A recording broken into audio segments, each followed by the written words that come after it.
ಅಂದ್ರೆ ಅದು ಅಜಂತ ಎಲ್ಲೋರ ಅಂತೈತಿ. ನಿಮ್ಮಂಥವ್ರು ಭಾಳ ಮಂದಿ ಬಂದಿದ್ರು, ಕಳಿಸಿನಿ, ಸುಮ್ಮ ಹೋಗಿ ಅಟ್ಟ ಹುಚ್ಚದೀನಿ ಅಂತೈತಿ. ನಾ ಯಾರಂಗೂ ಆಗಿಲ್ಲ ಅಂತ ನಾನಾಗಿಯೇ ಉಳ್ದೀನಿ ಅಷ್ಟೇ. ಇದು ಸುಮ್ಮನೆ ಯಾತ್ರಿಕರಾಗಿ ಬಂದೀವಿ. It is an invitation that God has given to us to this existence. ಇಲ್ಲಿ ಸುಮ್ಮನೆ ನಮ್ಮ ಹುಟ್ಟೇನಿದೆ, ದೇವನು ನಮಗೊಂದು ಕೊಟ್ಟ ಆಮಂತ್ರಣ ಇದು ಅಷ್ಟೆ. ಈ ಜಗತ್ತಿಗೆ ಯಾತ್ರಿಕರಾಗಿ ಬಂದೀವಂದ ಮೇಲೆ ಗೊತ್ತಿರಬೇಕು, ಇಲ್ಲೊಂದು ನಿಯಮ ಐತಿ ಜಗತ್ತಿನೊಳಗೆ. ಈ ಜಗತ್ತಿನ ಒಂದು ನಿಯಮ ಏನು ಅಂದ್ರೆ, ಇಲ್ಲಿ ಬಂದವ್ರು ಯಾರು ಖಾಯಂ ಇರಂಗಿಲ್ಲ, ಇಲ್ಲಿಂದ ಏನೂ ತಗೊಂಡು ಹೋಗಂಗಿಲ್ಲ. ಇದು ನಿಯಮ ಈ ಜಗತ್ತಿನ. ಈ ನಿಯಮಕ್ಕೆ ಯಾರೂ ಹೊರತಿಲ್ಲ. ಇದು ಒಂದು ನಿಯಮ ನಾವು ನೆನಪಿಡಬೇಕು. ಈ ಜಗತ್ತಿನ ನಿಯಮ ಏನು ಅಂದ್ರೆ, ಈ ಜಗತ್ತಿಗೆ ಬಂದವರು ಯಾತ್ರಾರ್ಥಿಗಳು ನಾವು ಅಷ್ಟೇ. ಆದ್ರೆ ಇಲ್ಲಿ ಬಂದವ್ರು ಯಾರು ಖಾಯಂ ಇರಂಗಿಲ್ಲ, ಖಾಯಂ ಬಿಡಂಗಿಲ್ಲ, ಇಲ್ಲಿಂದ ಏನೂ ತಗೊಂಡು ಹೋಗಂಗಿಲ್ಲ. ಇದು ಈ ಜಗದ ನಿಯಮ. ಇದು ಇಲ್ಲಿಂದ ಏನಾರ ಒಯ್ಯಕ್ಕಾಗತ್ತನ್ನ ನಮಗೆ. ಇಲ್ಲ ನಾವು ಬಹಳ ಶ್ರೀಮಂತರದೀವಿ ಅಂದ್ರೆ ನೀವು ಲಾರಿ ಗಟ್ಟಲೆ ಒಯ್ಬೋದು. ಲಾರಿಯಾಗ ಎಷ್ಟು ಕ್ವಿಂಟಲ್ ಒಯ್ಬೋದು? ಒಂದು 50 ಕ್ವಿಂಟಲ್ ನೀವು ತೊಗೊಂಡು ಹೋಗ್ಬೋದು ನಿಮ್ಮ ಜೊತೆಗೆ. ಇಲ್ರಿ ನಾವು ಅದಕ್ಕಿಂತ ಸ್ವಲ್ಪ ಬಡವರಿದೀವಿ, ಟ್ರ್ಯಾಕ್ಟರ್ ಐತಿ ನಮ್ಮದು ಅಂದ್ರೆ ನೀವು ಒಂದು 25 ಕ್ವಿಂಟಲ್ ಒಯ್ಬೋದು. ಇಲ್ಲ ನಾವು ಕಾರ್ನ್ಯಾಗ ಹಾಕೊಂಡು ಹೋಗ್ಬೇಕಾಗೈತ್ರಿ, ಕಾಳು ಕಡಿ ಸಾಮಾನು ಅಂದ್ರೆ ಕಾರ್ ಗಡ್ಯಾಗ ಎಷ್ಟು ಭಾಳ ಅಂದ್ರೆ 1 ಕ್ವಿಂಟಲ್ ಒಯ್ಬೋದು. ಇಲ್ಲ ನಾವು ವಿಮಾನದಾಗ ಹೋಗ್ತೀವ್ರಿ ಅಂದ್ರೆ ವಿಮಾನದೊಳಗೆ ನಿಮಗೆ ಕ್ವಿಂಟಲ್ ಗಟ್ಟಲೆ ಕೊಡೋದಿಲ್ಲ. ಭಾಳ ಅಂದ್ರೆ 23ರಿಂದ 25 kg ಅಷ್ಟ ನಿಮ್ಮ ಜೊತೆಗೆ ಒಯ್ಬೋದು. ಎಲ್ಲಿ ವಿಮಾನದಾಗ ಒಯ್ದ್ರೆ 23ರಿಂದ 25 kg ಒಯ್ಬೋದು. ಆದ್ರೆ ವಿಮಾನದಕ್ಕಿಂತ ಮ್ಯಾಲ ಹೊಂಟ್ರಿ ಅಂದ್ರೆ ಖಾಲಿ ಕೈಲಿಂದನೂ ಹೋಗ್ಬೇಕು. ಎಲ್ಲರೂ ಏನೂ ತಗೊಂಡು ಹೋಗಕ್ಕೆ ಬರೋದು, ಇದು ತಿಳ್ಕೊಬೇಕು. ಇಲ್ಲಿ ಖಾಯಂ ಇರಾಕ್ ಬಂದಿಲ್ಲ, ಏನೂ ತಗೊಂಡು ಹೋಗಾಕ ಬಂದಿಲ್ಲ. ಇದು ಈ ಜಗದ ನಿಯಮ ಐತಿ. ಯಾತ್ರಿಕರಾಗಿ ಬಂದೀವಿ, ಯಾತ್ರಿಕರಾಗಿ ಹೋಗಬೇಕಷ್ಟೇ. ಯಾರ ಒಯ್ದಾರೇನಿ? ಒಂದು ಘಟನಾ ನಡೀತು ಇತಿಹಾಸದಲ್ಲಿ. ಭೋಜ ರಾಜ ಅಂತಿದ್ದ ಮಾಳವಿಕ ದೇಶದ ರಾಜ. ಅವ 8 ವರ್ಷದೊಳಗಿರಾಗ ಅವ್ರ ತಂದೆ ತೀರ್ಕೊಂಡ. ಅವ ಮಗ ಸಣ್ಣವದನಂತ ತಿಳ್ಕೊಂಡು ಅವ್ರ ಅಪ್ಪ ಏನು ಮಾಡಿದ ಅಂದ್ರೆ, ಆ ಆಸ್ತಿ ಎಲ್ಲ ಅವ್ರ ಚಿಕ್ಕಪ್ಪ ಅವ್ರ ತಮ್ಮನ ಹೆಸರಲ್ಲೇ ಮುಂಜ ಅವನ ಹೆಸರಲ್ಲೇ ಹಚ್ಚಿದ್ದ. ಮಗ ಸಣ್ಣದ ಭೋಜ 8 ವರ್ಷದ್ದು, ಚಿಕ್ಕಪ್ಪನ ಹೆಸರಲ್ಲೇ ಎಲ್ಲ ಆಸ್ತಿ ಆಗಿತ್ತಲ್ಲ, ಅವನ ತಲೆಯಾಗ ಒಂದು ಹುಳ ಬಂತು. ಏನು ಅಂದ್ರೆ ಹುಡುಗ ದೊಡ್ಡದಾತಂದ್ರೆ ಇದೆಲ್ಲ ಆಸ್ತಿ ಅವನಿಗೆ ಮಾಡ್ಬೇಕಾಗತ್ತಲ್ಲ ಅಂತ ತಿಳ್ಕೊಂಡು ಏನಾರ ಮಾಡಿ ಇವನಿಗೆ ಸಾಯಿ ಹೊಡಿಬೇಕಂತ ವಿಚಾರ ಬಂತು ತಲೆಯಾಗ. ತಗೊಂಡೊಬ್ಬ ಮಂತ್ರಿ ಕೊಟ್ಟು ಕಾಡಿಗೆ ಕಳಿಸಿದ ಮುಂಜ ಚಿಕ್ಕಪ್ಪ. ಸಣ್ಣ 8 ವರ್ಷದ ಸುಂದರ ಸ್ಫುರದ್ರೂಪಿ ಮಗುವನ್ನು ಕೊಟ್ಟು. ಆ ಮಂತ್ರಿಗೆ ಮಗುವಿನ ನೋಡಿದ್ರೆ ಇಷ್ಟು ಮನಸ್ಸು ಕರಗುತ್ತಲ್ಲ, ಈ ಮಗುವಿಗೆ ಹೆಂಗೆ ಕೊಲೆ ಮಾಡೋದಪ್ಪ?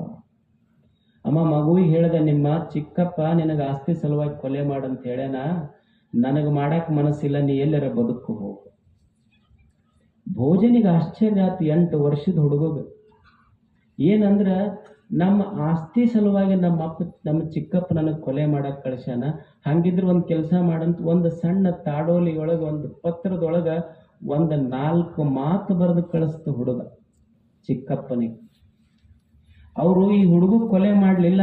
ಹುಡುಗ ಬರೆದಿದ್ದು ಒಂದು ಸಣ್ಣ ತಾಡೋಲೆ ತಗೊಂಡು ಚಿಕ್ಕಪ್ಪಗೆ ಒಯ್ದು ತೋರಿಸಿದ್ರು. ಚಿಕ್ಕಪ್ಪ ಅದನ್ನು ಓದಿ ದಿಗ್ಭ್ರಾಂತನಾಗಿದ್ದ ಮುಂಜ.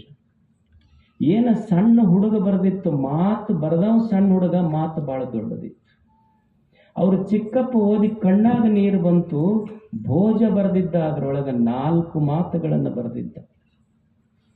ಚಿಕ್ಕಪ್ಪನೇ, ನೀ ಏನು ಆಸ್ತಿ ನಿನ್ನ ಹೆಸರಲ್ಲೇ, ಇದು ಹೊಲ ಮನಿ ಇದನ್ನೆಲ್ಲ ಸಾಮ್ರಾಜ್ಯ ನಿನ್ನ ಹೆಸರಲ್ಲೇ ಮಾಡ್ಕೋಬೇಕಂತ ಅನ್ಕೊಂಡಿಯಲ್ಲ, ಒಂದು ಕ್ಷಣ ವಿಚಾರ ಮಾಡಿ ನೋಡು. ಮಾಂದಾತಾಚ ಮಹಿಪತಿ ಕೃತಯುಗ ಅಲಂಕಾರ ಪೇತೋ ಗತಃ ಭೂತೋ ಗತಃ ಸೇತುರ್ ಏನ ಮಹೋದದೌ ವಿರಚಿತಃ ಕ್ವಾಸೌ ದಶಾಶಾಂತಕಃ ಅನ್ಯೇ ಚಾಪಿ ಯುಧಿಷ್ಠಿರ ಪ್ರಭೃತಯೋ ಯಾತಾಧಿವಂ ಭೂಪತೆ ನೈಕೇನಾಪಿ ಸಮಂ ಗತ ವಸುಮತಿ ಮುಂಚ ತ್ವಯಾ ಯಾಸ್ಯತಿ. ಚಿಕ್ಕಪ್ಪನೇ, ಮುಂಚೆನೆ ಒಂದು ಕ್ಷಣ ವಿಚಾರ ಮಾಡು. ಈ ಭೂಮಿಯನ್ನ ಕೃತಯುಗದಲ್ಲಿ ಮಹಿಪತಿ ಆಳ್ತಿದ್ನಲ್ಲ ಮಹಾರಾಜ, ಅವನ ಹೆಸರಲ್ಲೇ ಇತ್ತು ಇಡೀ ಭೂಮಂಡಲ. ಈಗ ಅವನೂ ಇಲ್ಲ, ಭೂಮಿ ಅವನ ಹೆಸರಲ್ಲೇನೂ ಇಲ್ಲ. ಸೇತುವೆಯನ್ನು ಕಟ್ಟಿ 10 ತಲೆಯ ರಾವಣನನ್ನು ಕೊಂದ ರಾಮನ ಹೆಸರಲ್ಲೇ ಇತ್ತು ದಶಾಶಾಂತಕಃ. ಈಗ ಅವನೂ ಇಲ್ಲ, ಅವನ ಹೆಸರಲ್ಲೇನೂ ಇಲ್ಲ. ಇದು ದ್ವಾಪರದಲ್ಲಿ ಅನ್ಯೇ ಚಾಪಿ ಯುಧಿಷ್ಠಿರ ಪ್ರಭುತಯ. ಯುಧಿಷ್ಠಿರ ಮಹಾರಾಜನ ಹೆಸರು ಮೇಲಿತ್ತು, ಈಗ ಅವನ ಹೆಸರು ಮೇಲೂ ಇಲ್ಲ. ಈಗ ನೀ ನನ್ನ ಹೆಸರಲ್ಲೇ ಮಾಡ್ಕೋಬೇಕಂತೀಯಲ್ಲ. ನೈಕೇನಾಪಿ ಸಮಂಗತ ವಸುಮತಿ. ಈ ಭೂಮಿ ಐತೆಲ್ಲ, ಇದನ್ನು ಬಹಳ ತಿಳ್ಕೊ, ಇದು ಯಾರ ಜೊತೆನೂ ಬಂದಿಲ್ಲ. ಈಕೆ ಹಿಂದೆ ನಿಮ್ಮ ಅಪ್ಪನ ಹೆಸರಲ್ಲೇ ಪಾಣಿ ಇತ್ತು, ಈಗ ನಿನ್ನ ಹೆಸರಲ್ಲೇ ಐತಿ.